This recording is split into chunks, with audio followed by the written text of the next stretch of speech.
धन के गारी बहिया मन के अमीर गे बहिनी बहाओ नहीं नैना से नीर गे। रो मत बहिन, भाई बहन खातिर एगो धागा ही काफी है।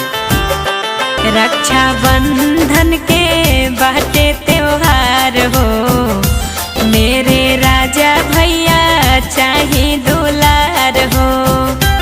ए भैया खुशियाँ मनावल जाता घर में अमीर के हमरो शौक है भैया।